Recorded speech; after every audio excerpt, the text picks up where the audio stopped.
தட்டை, சீடை, முறுக்கு, ரிப்பன் பக்கோடா, அதிரசம், என்ன வேணாலும் செய்யுங்க. ஒரே ஒரு 5 லிட்டர் இதய மந்த்ரா கடல் எண்ணெய் பேக் ஒரு மாசம் முழுசுக்கும் அத்தனை சமையல முடிச்சு விடலாம். இதய மந்த்ரா. ஈரோடு சிவகிரி அருகே வயதான தம்பதி ஏப்ரல் 28 படுகொலை செய்யப்பட்டனர். பெருந்துறை டிஎஸ்பி கோகுலகிருஷ்ணன் வழக்கின் விசாரணை அதிகாரியாக நியமிக்கப்பட்டார்.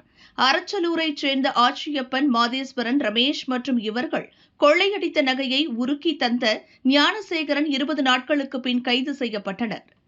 கொலை வழக்கை கோர்ட் விசாரணைக்கு அனுப்புவது தொடர்பான பணி நடந்து வருகிறது.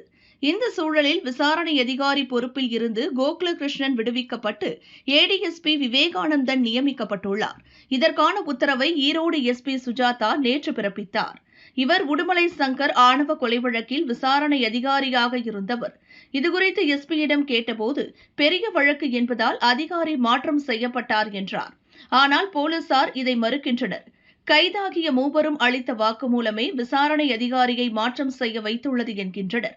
போலீசார் கூறியதாவது, 2022 சென்னிமலையில் உப்பிலிபாளையம் தோட்ட வீட்டில் வயதான தம்பதி துரைசாமி, ஜெயமணியை ஆதாய கொலை செய்ய கும்பல் தாக்கியது. இதில் துரைசாமி கொலை செய்யப்பட்டார், ஜெயமணி தப்பினார்.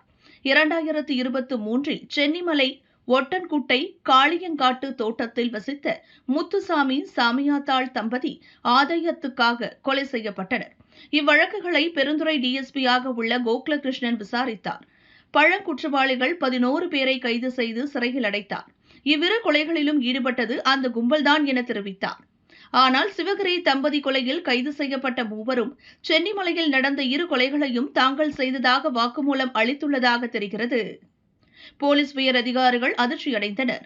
ஏற்கனவே கைது செய்யப்பட்டு சிறையில் உள்ள 11 பேர் யார், எதற்காக அவர்கள் மீது குற்றஞ்சாட்டப்பட்டது என்ற கேள்வி எழுந்துள்ளது. கொலை வழக்கை சரியான பாதையில் விசாரிக்கவே விசாரணை அதிகாரி மாற்றப்பட்டுள்ளார் என்றனர். சென்னிமலையில் 2 இடங்களில் ஆதாய கொலை நடந்த இடங்களை ஈரோடு எஸ்பி நேற்று முன்தினம் நேரில் சென்று ஆய்வு செய்துள்ளார். பெருந்துறை டிஎஸ்பி மற்றும் சென்னிமலை இன்ஸ்பெக்டர் சிவக்குமார் கோவை சரக டிஐஜி அலுவலகத்துக்கு நேற்று விசாரணைக்கு அழைக்கப்பட்டுள்ளனர்.